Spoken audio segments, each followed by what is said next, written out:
Today we're doing spatchcock chicken. It's perfect every time.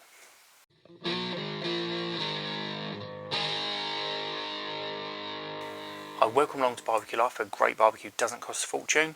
Today we're doing a spatchcock chicken right from the very beginning, from turning into a spatchcock chicken to making it perfect on the Kamado Bono behind. So let's jump straight into what we need to do. So we've got a supermarket bought chicken. It's a extra large chicken, so timings are going to vary depending on the size of the chicken that you have bought. But we need to get that flipped over so that we've got the spine upwards. Now there's two ways that you can do this. Well, I think the easiest way is to take a nice sturdy pair of scissors to this spine, but what it tends to do is it doesn't like to cut through the skin. So we take a knife and we can cut down through the skin right next to the spine on both sides, and it gives us a nice line to cut up against with our scissors. And as I say, you need really sturdy scissors. Something too flimsy is not going to be able to cut through the bones. They're not particularly thick, but there is still a fair bit of chomping to get through. So nice sturdy scissors. I use floristry scissors. I find that they are the best kind. They're ideal for cutting through really heavy stalks of the plants and things, so they cut nicely through the bones on the back of a chicken. So we've got that scored, and we cut up one side and then we can cut up the other side, and we can take our spine out the middle, and it is as simple as that. So at this point we can just flip it over and push it down, but if you put a little nick in where that wishbone is, it makes things so much easier to lay down flat, and you get less of a cracking sound, which a lot of people aren't that comfortable with. So yeah, to put a little split in there and it will splay out nicely. If you do want to be using a knife to cut the spine out, then I found it's easy to get two pairs of hands, someone to hold the chicken upright, and then you can cut down through the chicken downwards, but the scissors are much better and safer in my opinion. So we've got that chicken, it's now laid out, splayed out nicely, so you want to make sure that your legs are nicely folded in so that it's even on both sides.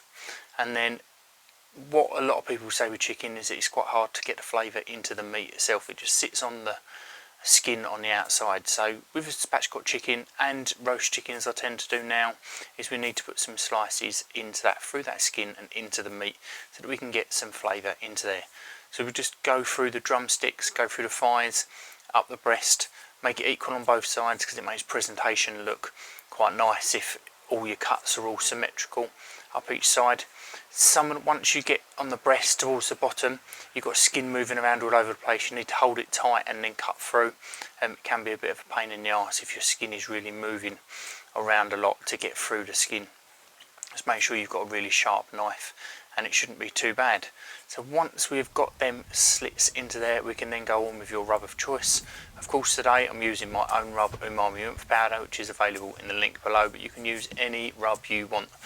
Other rubs I fully recommend are Chook Chook from the Rusty Barbecue Company and the Herbie Garlic Butter, and you can even make a hybrid and mix them two together, and it makes a really mint combination. Or if you want to go down a barbecue flavour rather than a particular chickeny flavour, then you could use, as I say, my umami oomph powder that's got a nice savoury barbecue undertone, or use the core powder from the Rusty Barbecue Company. There is a discount code in the description box below. Again, same as what we did in the last video. We've been working with Russ for a lot of years, very proud of what he does, so let's champion what he does over there. Give you 10% off, and also 10% of your purchase goes towards charities, mental health charities as well, which is absolutely fantastic what he's doing. So we've got this chicken ready. We now need to get this in the fridge for about an hour, let them flavours permeate into the chicken. So we made sure that we pulled them little slits open so that we can get the rub in there nicely. Get that in the fridge for an hour, and we can get our Kamado lit. So when we're lighting our Kamado today, I've used the charcoal basket. If you don't have a charcoal basket, you can bank your coals up one side, but I'll put my coals at the back of the barbecue. We've used that charcoal divider, fill that basket right up, get it lit at the bottom, and then I'll put my charcoal on the top, because heat obviously rises and you get a nice roaring heat right the way through. And then we've got a deflector plate on top of that, so it gives us two indirect zones. We've got an area where there's no charcoal whatsoever, and we've got an area where we've got the charcoal underneath, but we do have the deflector plate. What that deflector plate then does is the heat hits that deflector plate and it deflects around underneath that other indirect side, and that is where we're going to be cooking our chicken today. And it gives us a high heat but without a massively direct heat that we could be burning the rubs and things and really cremating the chicken skin, especially around the thighs and the legs where you get a higher fat content. They catch very easily if we're cooking directly. So this heat comes up, hits that deflector plate, and then comes up and underneath our chicken. So we've got all our temperatures dialed in. We need to be aiming for about 180 degrees C. So that's 1.5 to 2 fingers in the bottom vent and about number 2 to 2.5 on the top vent, depending on what charcoal you're using and weathers and things like that. But we've covered that in other videos before. So get it settled into about 180. If you're slightly below, doesn't matter. If you're slightly above, doesn't matter too much. Just use that as a ballpark. And then we're going to get our chicken on in the area where we've got no charcoal underneath, so that heat can come up and underneath, like I said before. So I'll show you an aerial shot so you can see where that deflector plate is and you can see where the chicken is. So that heat will be nicely deflected underneath the chicken. Get our lid shut. We want to leave that for half an hour. After that half an hour, we're going to pick our chicken up and we're going to flip it 180 degrees. So the breast that was on the outside up against the ceramic of the barbecue, we're going to turn around and put that on the inside so we get nice even cooking. What you'll find is that that's half of the chicken that's closer to that heat source will cook quicker than the side on the outside. Not a lot, it'll only be a few degrees, but if you cook it all the way through like that, by the end of your cook you could have 10 degrees higher one half of the chicken compared to the other. So we need to keep making sure that we rotate. So we're going to rotate that and keep that in for another half an hour. So it's had an hour in there altogether. If you're doing a medium chicken, then I would probably do 20 minutes and 20 minutes. Because after an hour on a medium chicken spatchcocked, it's generally cooked. With an extra large, we're going to need a fair bit longer because it's a much bigger bird. But as I say, timings are going to vary, but this method of what we do of turning and things, that is what is going to give us our perfect chicken in the end. So it's had that hour with the underside of the chicken, the heat coming underneath it. Now we need to flip it over and start to get a bit of colour on the skin side of our chicken where all that meat is. So we're going to flip it over, shut that lid down, leave that for 20 minutes.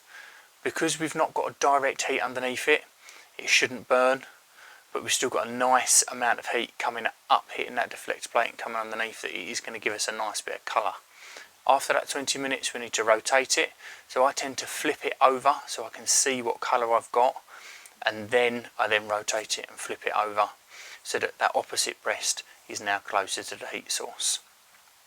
20 minutes like that. After that 20 minutes we can flip it back over. Check your temperatures at this point.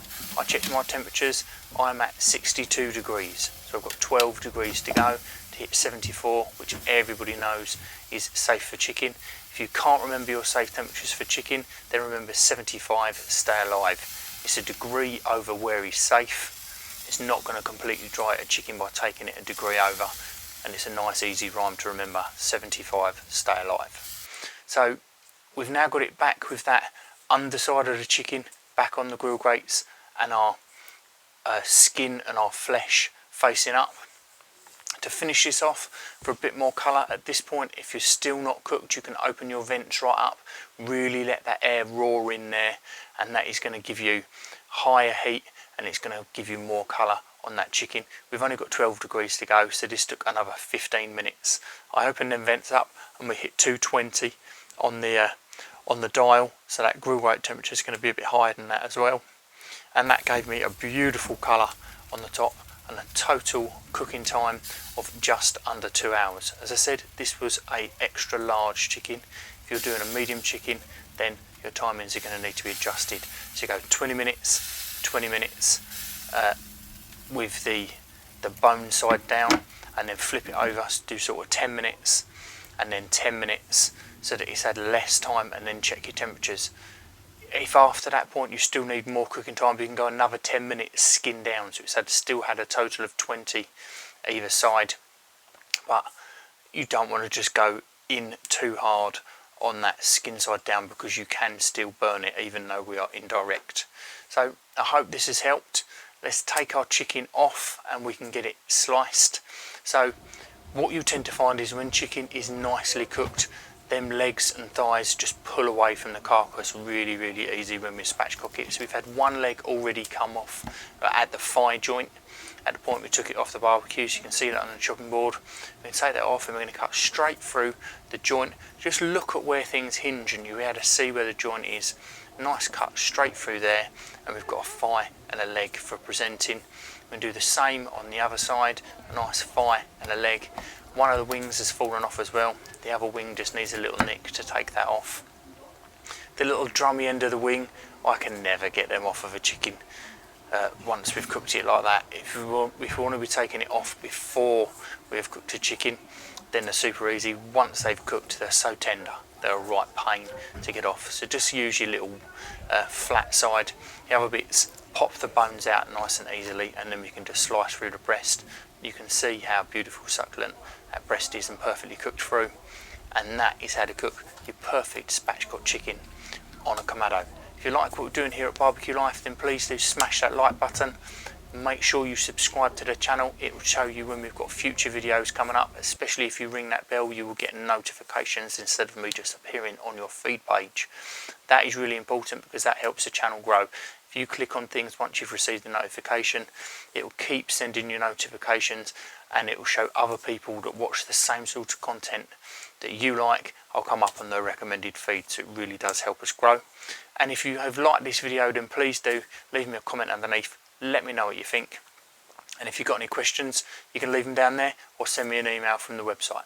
Thank you very much. Cheers.